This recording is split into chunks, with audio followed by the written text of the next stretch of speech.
Agora vamos começar a ler arquivos. Para eu ler um arquivo no Python, eu vou utilizar uma função reservada, que é uma palavra reservada, desculpa, que é a função open. O que a função open recebe são dois parâmetros. O primeiro parâmetro é o nome do arquivo que eu quero abrir. Então, eu vou pegar aqui o meu usuários.txt. O segundo parâmetro é o modo de abertura do arquivo, que o padrão é seu valor R. Então, se eu pegar e atribuir à variável f a abertura do arquivo usuários.txt com o modo R, o que o Python vai fazer é, ele vai abrir uma referência para o arquivo de usuários.txt no modo R, que significa read only, ou seja, modo de leitura. E aí, nesse caso, eu conseguiria ler o conteúdo do arquivo usuários.txt. Existe também um outro modo, que é o modo de write, que é o modo de escrita do arquivo. Aqui no modo de write, o que ele vai fazer é, ele vai criar um novo arquivo com aquele nome para eu poder escrever o conteúdo da minha memória RAM para esse arquivo. Então, eu não vou executar essa célula aqui, por quê? Porque o meu usuários.txt, ele tem um certo conteúdo aqui. Então, o que eu posso fazer é, eu vou pegar uma cópia de usuários, que é o usuários cópia aqui, e vou colocar ele aqui na abertura do arquivo, e você vai ver que o usuários tem 1 KB, mas o usuários copy ele esvaziou completamente. Por quê? Porque o modo de escrita ele sobrescreve qualquer arquivo existente. E também, se um arquivo não existir, e aqui vamos supor que eu queira criar um arquivo de teste, ele vai criar este novo arquivo que está aparecendo aqui. Tá vendo? Arquivo teste. Bom, além do modo de escrita e o modo de leitura, a gente também tem o modo chamado modo append. Aí, no caso do modo append, o objetivo dele é adicionar e escrever conteúdos a um arquivo existente. Que no caso, se eu abrir o usuários.txt no modo append, nesse caso ele não vai sobrescrever os conteúdos existentes do usuários, porque ele está esperando que eu adicione mais coisa ao usuários.txt. E além do modo append, eu também tenho o modo R+. O R+ é um modo de read and write. Nesse caso, significa que eu posso tanto ler quanto escrever conteúdos para arquivo, o que é algo que o modo append não permite. E aqui, de novo, eu posso executar sem grandes riscos do meu usuários.txt ser alterado. Bom, você escolhe o modo de abertura do arquivo dependendo de que tipo de manipulação que você quer fazer com ele. Se você quer escrever, você pode abrir no modo write ou append, ou até no R+, se bem que o R+, você usa mais quando você quer ler o que já está escrito antes, e se você quiser ler, você usa o R ou R+, que é geralmente o caso. Só que além disso, aqui especificamente, a gente está usando esses modos para leitura de arquivos TXT. Existem ainda outros tipos de arquivos que são os arquivos binários. Por exemplo, um executável do Windows, que é um .exe, um arquivo de vídeo, que é um .mp4, um arquivo de som, que é um .mp3, e assim por diante. Esses tipos de arquivo não são textos, quer dizer, não são um monte de palavras, caracteres, não são strings que estão contidas naquele arquivo. O arquivo ele é composto por bytes, ele é um arquivo conhecido como binário. E para ler ou escrever um arquivo binário, a gente também pode fazer uso da função open, mas nesse caso, em cada um dos módulos que a gente está colocando aqui, a gente vai colocar ao final uma letra B. Então, por exemplo, aqui eu estaria lendo o arquivo usuários.txt no modo binário. E aqui é o modo de leitura apenas. O WB seria escrita no modo binário do arquivo TXT. Então, a gente vai ver como manipular alguns arquivos binários quando a gente estiver trabalhando com dados. Não precisa se preocupar muito nesse primeiro momento, porque aqui o nosso objetivo é ensinar vocês a só manipular arquivos de texto básico. Bom, você deve ter notado que aqui, quando eu estou lendo esses arquivos, eu estou sempre chamando esse f.close. O que é esse negócio aí? Essencialmente, quando eu abro um arquivo, eu estou abrindo uma referência para o arquivo contido no disco. E aí o que acontece? Esse arquivo que está aberto, ele não pode ser, por exemplo, deletado ou movido. Porque, já não sei se vocês já viram, tentaram mover um arquivo que está sendo usado por outro programa, aí aparece lá, esse arquivo, essa operação não pode ser concluída porque esse arquivo está sendo usado por outro programa. Então, é exatamente por isso, porque tem uma referência aberta para ele que ainda não foi fechada. Então, o f.close, ele permite que você feche a referência para o arquivo e aquele arquivo volte a ser manipulado. Só que existe sempre o perigo, quando eu estou escrevendo nesse formato aqui, de eu abrir o arquivo e, por algum motivo, esquecer de fechar. Para a gente não correr esse risco, o Python possui uma palavra reservada, que é a palavra reservada with. E a palavra reservada with permite que eu faça o seguinte: eu posso fazer with open usuários.txt como f. Eu vou fazer aqui dados f.read. E aí eu vou imprimir o valor de dados e imprimir a seguinte informação, f.close. Então veja, o que ele vai fazer aqui? Ele vai abrir o arquivo usuários.txt, lembrando que o modo padrão é read-only, e vai passar essa abertura para a variável f. Daí dentro do bloco with, ele vai executar esse código aqui, na qual ele vai ler os conteúdos do arquivo txt para uma variável chamada dados.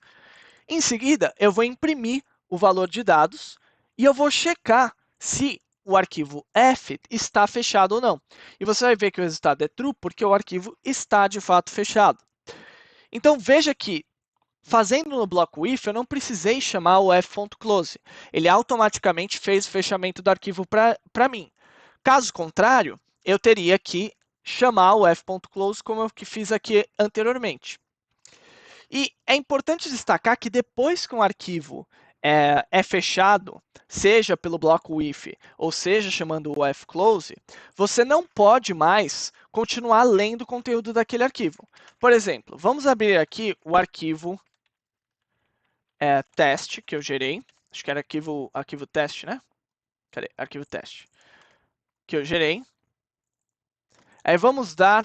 Não vou pegar usuários, que usuários tem algum conteúdo, né? Esse arquivo teste está vazio.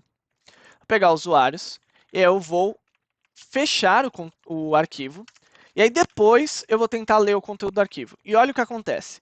Ele vai dar um erro porque o arquivo já está totalmente fechado. Ok?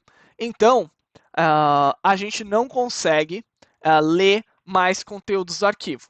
Ok? Bom, seguindo em frente agora, eu já mostrei o f.read, que é o modo de leitura do arquivo. Só que o f.read, ele tem alguns parâmetros adicionais. Então, vamos ver como é que ele funciona exatamente. Então, eu vou pegar e vou abrir aqui o meu arquivo usuários.txt. Vou abrir no modo read, né? E aí eu vou dar um f.read aqui. Primeira coisa que você vai notar é que se você der um Shift Tab, o read ele vai falar que ele espera um tamanho aqui. E o tamanho, ele está dizendo que é o número de caracteres que ele pretende ler do arquivo usuários. Se eu não passar nada, ele vai ler o arquivo de usuários inteiro. Ok? E aí, se eu tentar ler novamente o conteúdo do arquivo, ele vai dizer que ele não consegue ler nada. Por quê? O que está acontecendo aqui é que quando eu abro um arquivo, eu estou fazendo uma referência para um ponto específico do arquivo. E nesse momento, no momento de abertura, eu estou apontando para o começo do arquivo. Quando eu chamo o f.read, seja com tamanho, seja com -1, eu estou atualizando aonde, em que ponto do arquivo eu estou. E porque eu chamei o f.read sem nenhum parâmetro, ele atualizou o ponto do arquivo que eu estou para o final do arquivo. E aí, quando eu tento chamar o f.read novamente, ele tenta ler o arquivo a partir do final. Como não tem mais nenhum conteúdo dentro do arquivo, ele não consegue ler nada, e por isso ele me devolve uma string vazia. E aí a gente pode dar aqui um f.close para fechar o meu arquivo. A outra maneira de ler conteúdos do arquivo é por meio da função readLine. O readLine, diferente do f.read, que lê o conteúdo inteiro, como o nome acho que vocês conseguem adivinhar que ele faz, ele vai ler apenas uma linha de dados. Então, se eu fizer aqui, fazer o mesmo f.open, usuários read, e agora eu vou imprimir e falar f.readLine, e aqui embaixo eu vou colocar um f.close. Se eu rodar isso aqui, você vai ver que o que ele leu foi a primeira linha do arquivo, exclusivamente. Se eu imprimir agora várias leituras e rodar esse mesmo cara aqui, o que a gente vai ver? Ele lê o Alexandre, que é a primeira linha, depois ele lê a segunda linha, depois ele lê a terceira linha, depois ele lê a... e assim por diante. Então ele está indo e lendo linha a linha dos conteúdos do arquivo até o final, que é na Rosemary. Depois disso, ele não consegue ler mais nada. E aqui eu estou fechando meu arquivo para garantir. Então o readline, ele vai ler todo o conteúdo até ele atingir o caractere barra ao contrário N, que é esse caractere aqui, já que esse é o caractere que indica uma quebra de linha. Uma maneira alternativa de você pensar na leitura do arquivo, desse readline, é você iterar diretamente o arquivo. Então, por exemplo, se eu fizer isso aqui, o f.open, só que agora, ao invés de fazer um f_readline para cada leitura, eu vou fazer um for linha em f, print, eu vou fazer um linha, end é igual a esse barra vertical aqui, e aqui eu vou fazer um f.close, e o meu linha aqui está escrito errado, então deixa eu corrigir isso aqui. Então, se eu rodar isso aqui, o que você vai observar? Você vai observar Alexandre, depois o Anderson, depois o Antônio, e blá, blá, blá, blá. Então, ele foi aqui puxando iterativamente os conteúdos do arquivo sem eu precisar chamar o readline. E veja que cada linha ela veio com a adição do caractere barra ao contrário N. Aqui também veio, é por isso que tem um espaço vazio aqui no meio. Eu posso, eventualmente, apagar esse caractere barra ao contrário N utilizando o método replace de strings. E aqui eu vou colocar replace o barra ao contrário N com o valor vazio. E aí agora eu vou ver tudo numa string única, em que eu tenho o barra ao contrário na divisória de cada uma das linhas que eu vi do meu arquivo. Bom, a gente viu como eu leio um arquivo, mas dá para ainda eu ler o arquivo como uma lista. Por exemplo, se eu pegar esse fopen aqui, e agora, ao invés de usar f.readline ou f.read, eu usar f.readlines com s no final, o que ele vai ler, e eu deveria ter colocado assim para printar, o que ele vai ler é cada uma das linhas no arquivo. Opa, isso aqui vai dar ruim. f.close. O que ele vai ler é cada uma das linhas do arquivo como uma string dentro de uma lista de conteúdos.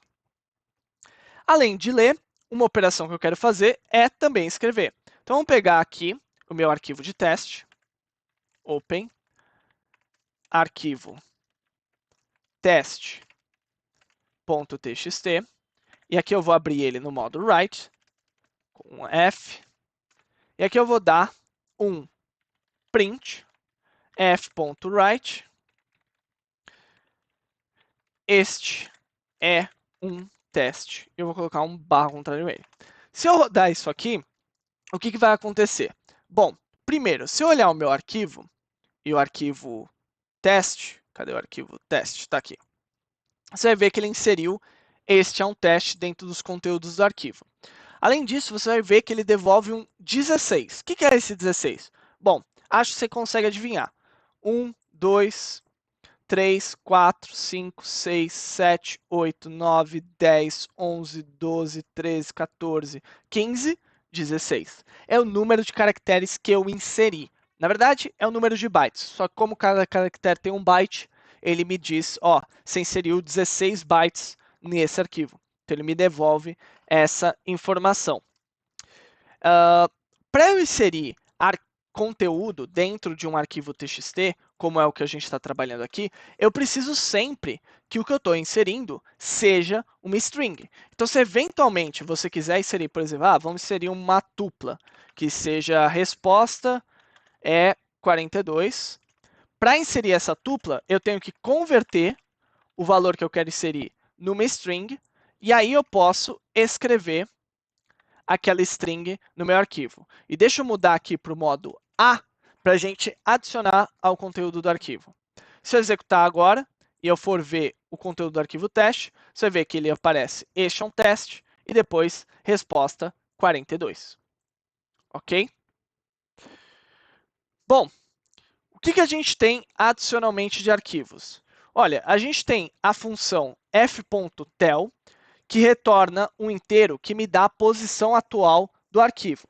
Ah, mas para que serve isso? Lembra que eu falei do f.read? Quando a gente dá um read, a gente muda a posição no arquivo que a gente está? Então, o f.tel identifica exatamente que ponto do arquivo a gente está no momento de execução do código. Então, por exemplo, se eu pegar aqui e abrir de novo o meu usuários.txt, e agora eu rodar um f.tel, ele vai me falar, olha, você está na posição 0. Se eu chamar agora o f.read, chamar de novo o f.tel, ele vai me falar, olha, agora você está na posição 157, que é o final do seu arquivo. Aí o que eu posso fazer? Eu posso pegar e chamar a função seek. E a função seek num arquivo vai dizer, olha, mude para tal posição. Vamos mudar, por exemplo, para a posição 5. E agora vamos aplicar o f.read de novo. Veja que agora ele mudou para essa posição aqui, que era a posição do A, o índice 5 da leitura do arquivo. E agora, ao chamar a função read, ele vai ler daquele ponto que eu fiz o seek até o final do conteúdo do arquivo. Então, posso mudar essa posição. E com isso, a gente sabe o básico de como a gente consegue manipular um arquivo para leitura e escrita.